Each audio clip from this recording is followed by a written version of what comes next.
Yes, j'espère que vous allez bien. Alors, un frère m'a posé une question sur Instagram, une vidéo. Je vais la retourner parce que j'avais déjà tourné une vidéo pour parler de ce sujet, d'accord? Mais on va la retourner. Est-ce que je peux faire du dropshipping si je suis musulman? D'accord? Je vais prendre en compte toute l'activité. Ça tombe bien parce que moi, il y a 4 ans, 5 ans, j'ai lancé plein de shops Shopify.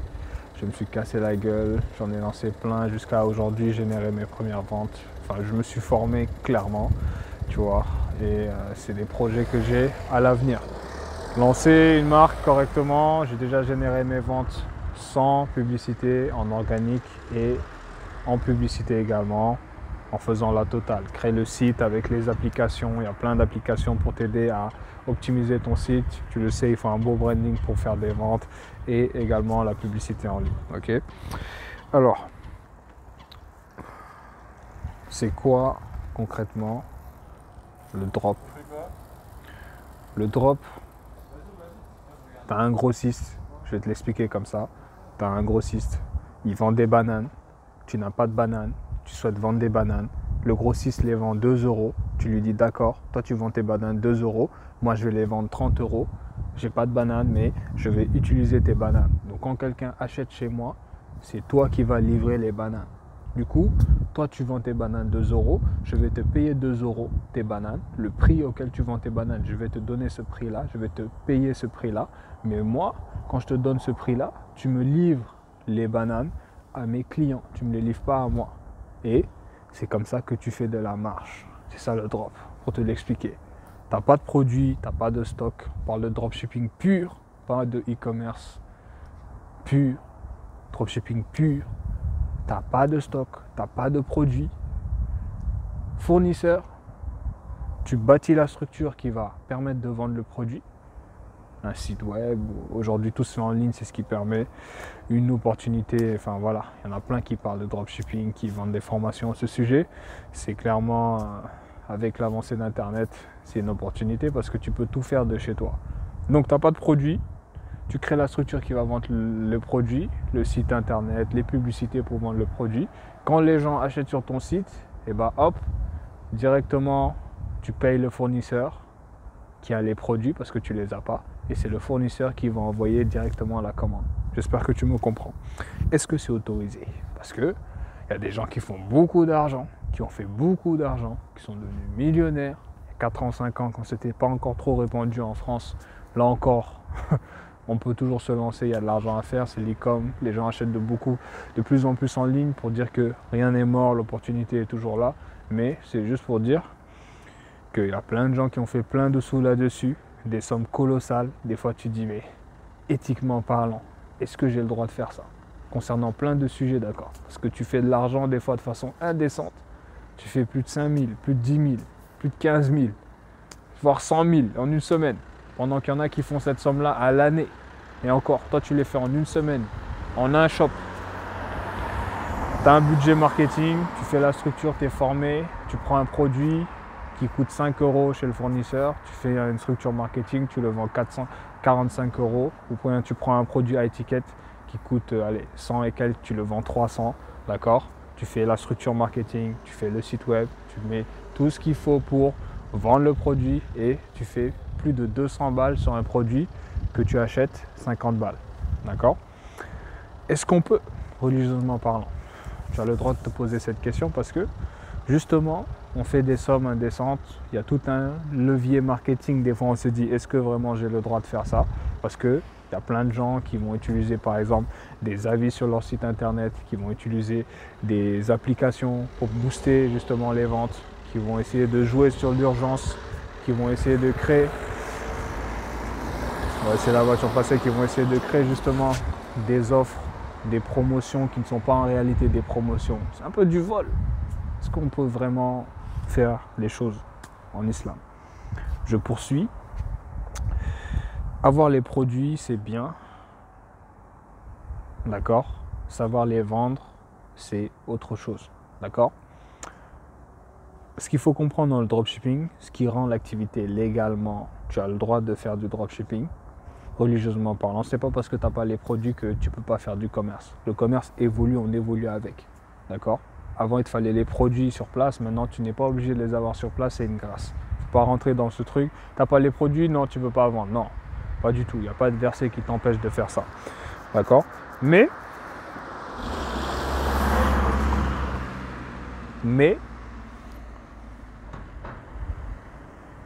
concernant le drop à l'état pur, ce qui rend l'activité légale, c'est qu'il y a une prise de risque à prendre. Je m'explique.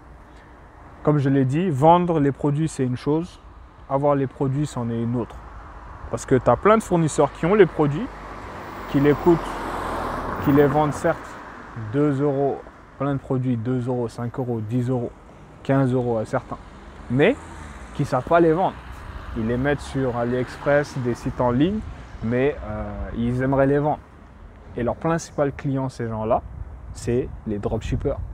Donc, ils veulent faire des ventes, mais ils n'arrivent pas à faire des ventes. Et c'est toi qui arrives à leur apporter des ventes.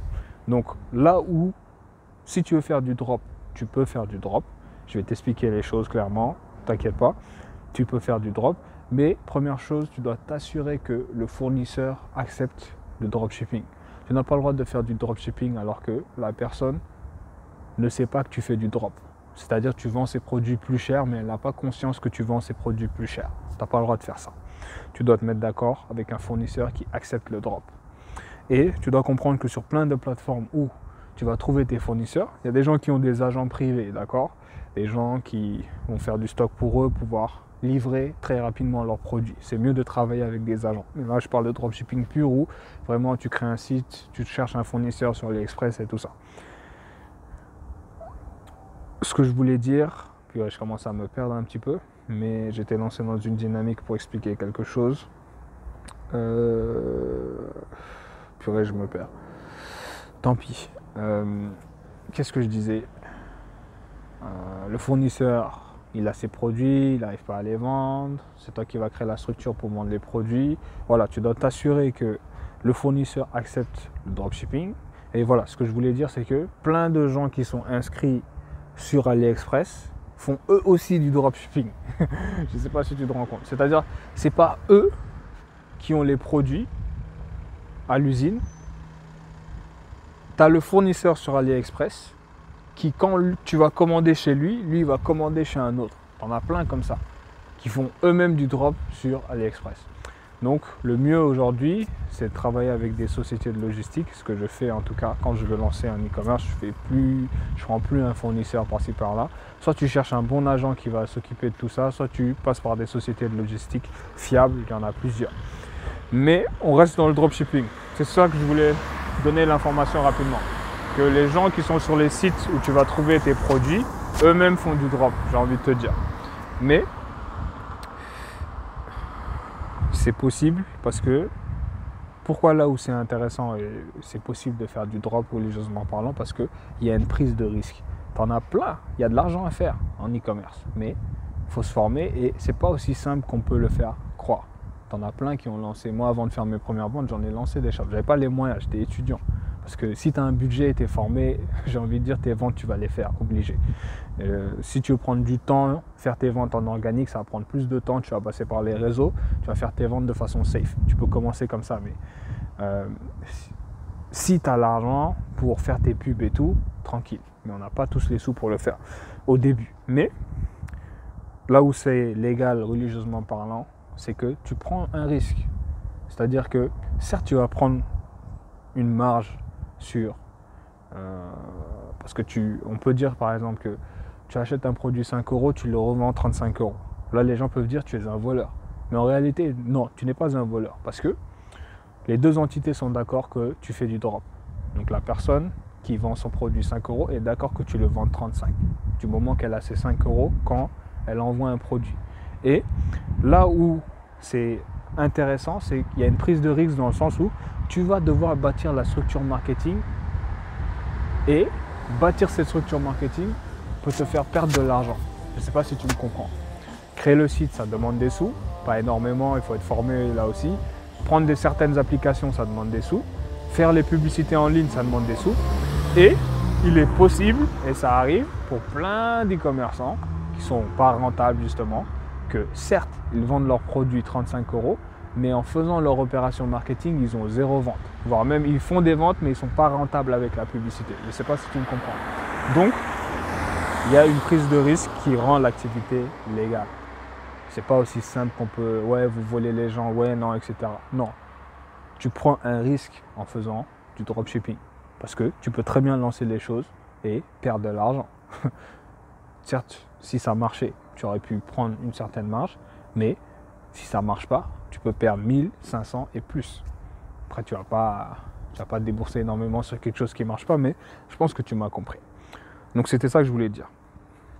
Du moment que tu bâtis la structure qui va vendre le produit, tu fais un effort en plus qui n'est pas, on ne peut pas marcher sur cet effort-là, tu vois. Cet effort-là, ça a un prix, c'est quelque chose, ce n'est pas rien. Tu mets en place une structure qui va permettre de vendre le produit. D'accord? Et c'est pour ça que j'ai commencé en disant, vendre le produit, c'est bien, c'est une chose. Avoir les produits, c'en est une autre. Je peux avoir les produits, mais ne pas savoir vendre les produits.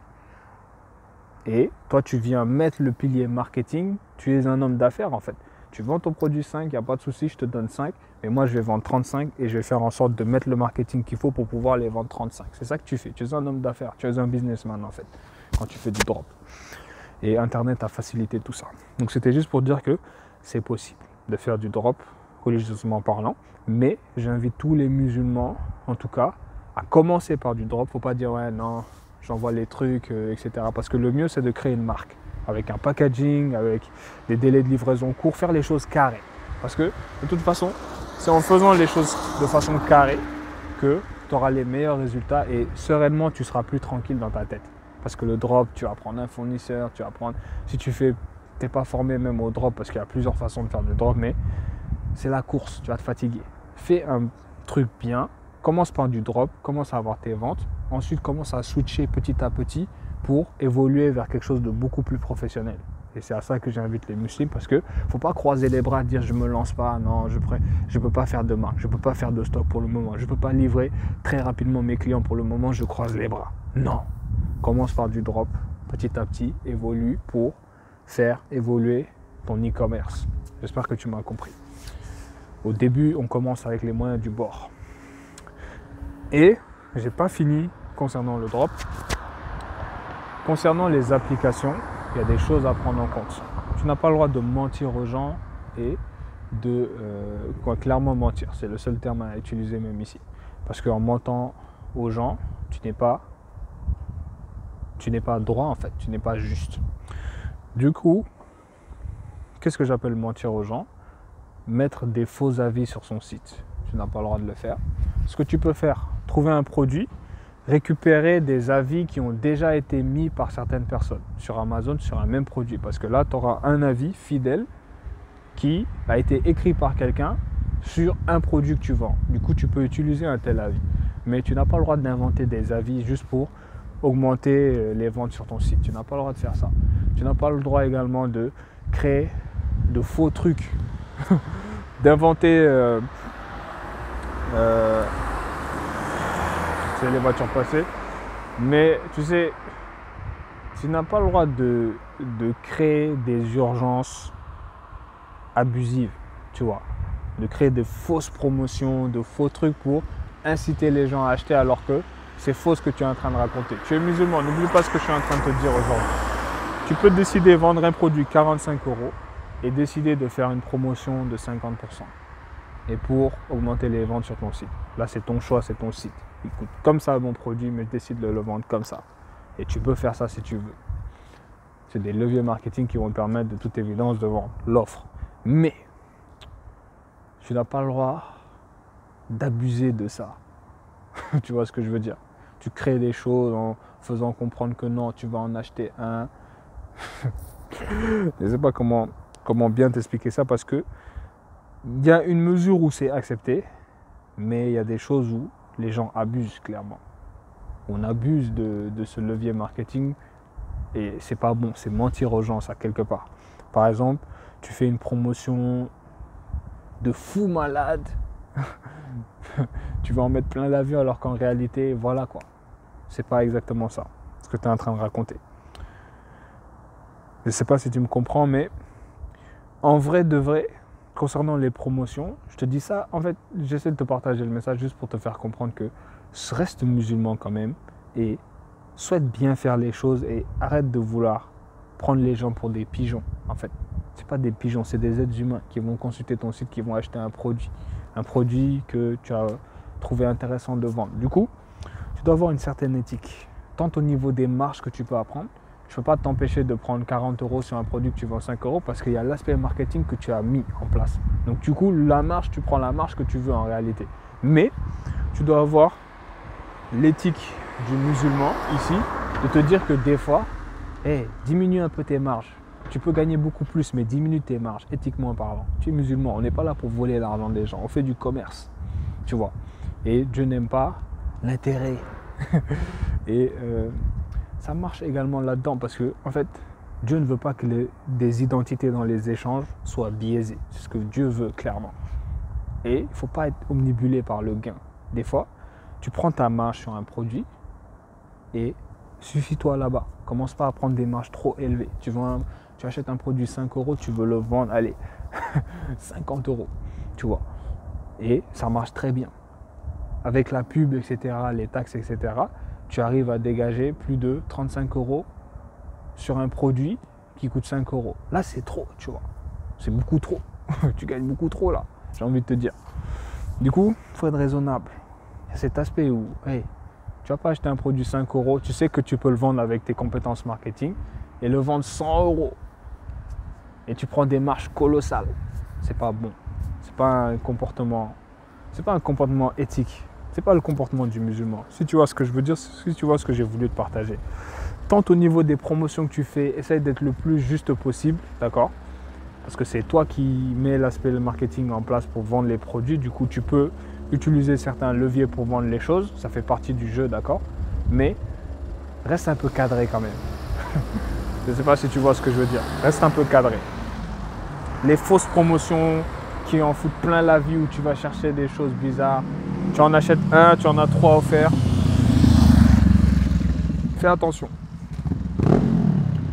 Mais comme je l'ai dit, on ne peut pas t'empêcher de les faire, ces promotions-là, en réalité, parce que ça fait partie du jeu et c'est toi qui crée la structure.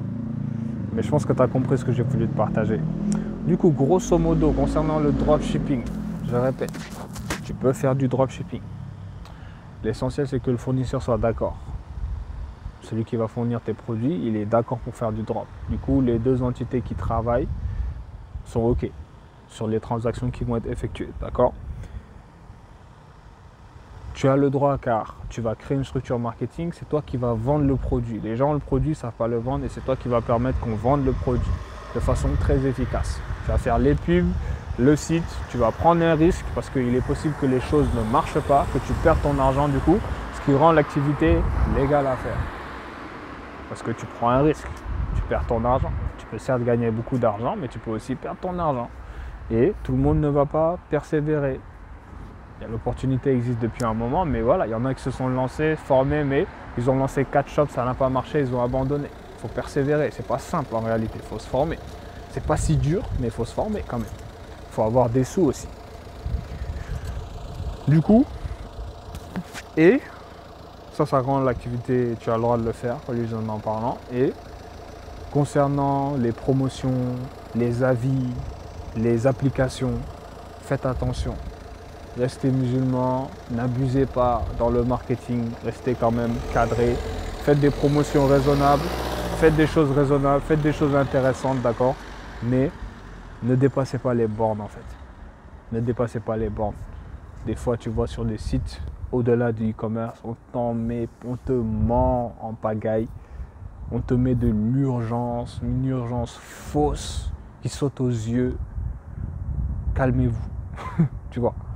Tu es musulman, n'oublie pas ça. Tu n'as pas le droit de mentir aux gens, tu n'as pas le droit de faire de faux coups aux gens. Du coup, j'espère que tu m'as compris. Voilà. C'est tout ce que j'avais à dire dans cette vidéo. Le drop, on aurait pu penser que non, tu n'as pas le droit de faire, etc.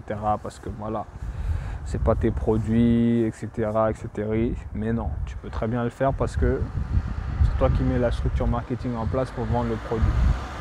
C'est comme proposer ses services en échange de rémunération, mais de façon stratégique concernant la rémunération. Je pense que tu vois. Voilà. Qu'est-ce que je peux dire de plus? Qu'est-ce que je n'ai pas mentionné encore? Qu'est-ce que je n'ai pas mentionné encore? Voilà. Il faut savoir que presque tous les magasins de grandes structures, plein d'enseignes font du dropshipping en réalité. C'est le business du monde. Il faut être malin, il faut se renouveler, il faut chercher des techniques. Et voilà, il faut se battre en fait. C'est le commerce. C'est la loi du commerce, c'est la loi du terrain. Il faut chercher un moyen de gagner des marchés, j'ai envie de te dire. Et qu'est-ce que je n'ai pas dit que j'aurais pu dire? Le mieux, c'est de tourner vers une marque e-commerce. Et concernant les marques, c'est pas la même chose. Une marque peut vendre un produit 400, 500 euros, il n'y aura pas de problème. J'achète un t-shirt Gucci ou Balenciaga à 400 euros, c'est leur marque. Quand tu crées ton propre truc, tu mets le prix que tu veux dessus. C'est les gens qui vont décider pleinement d'acheter tes produits ou non.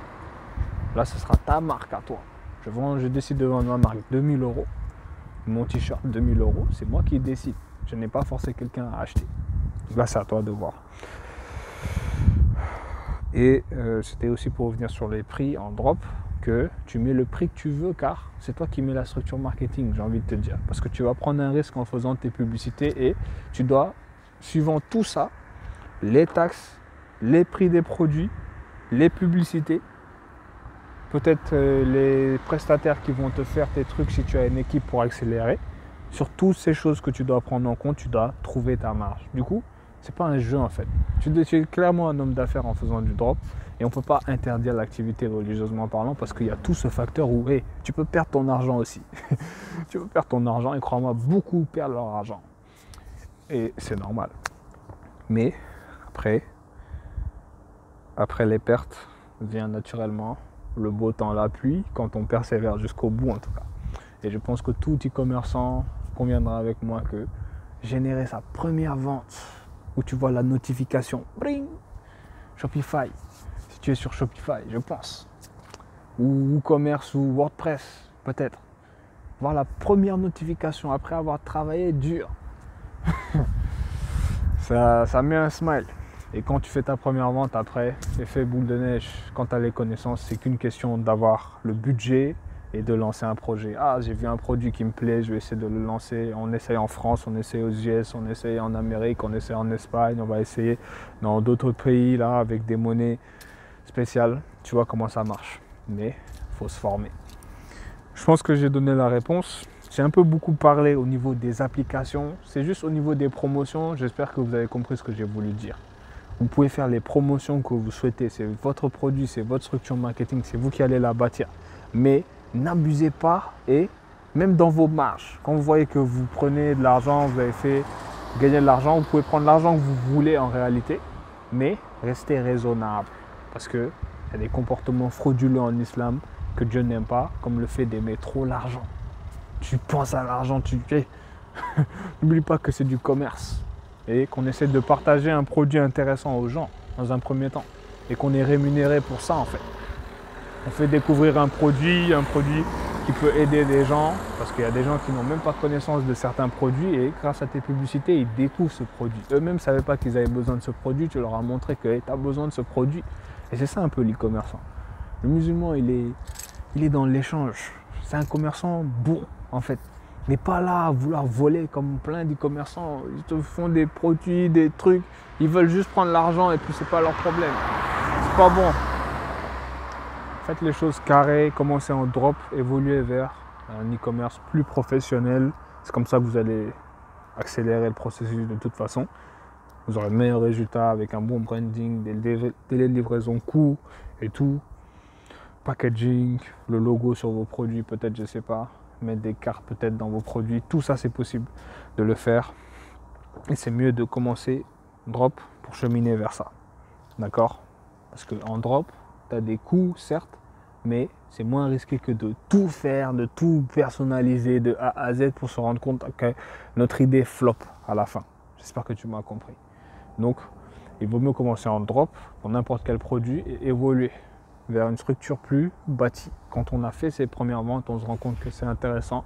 Là, j'évolue, tu vois. Voilà.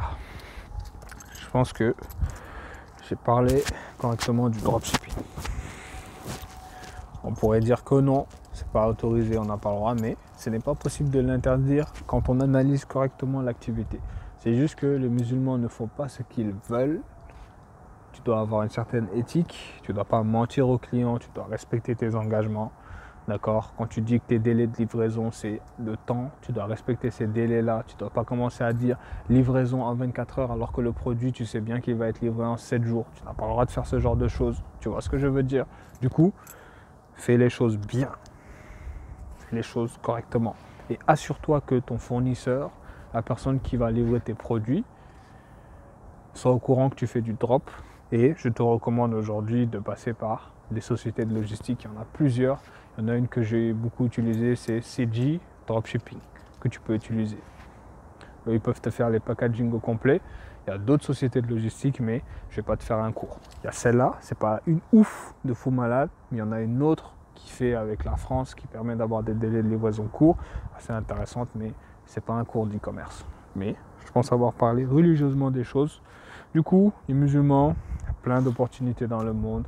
Lancez-vous parce qu'on a besoin d'argent. Essayez, franchissez le pas et faites les choses bien. Faites la différence en fait. Là où vous êtes, vous devez faire la différence, n'est-ce pas? Ou bien travailler et montrer le bon caractère du musulman.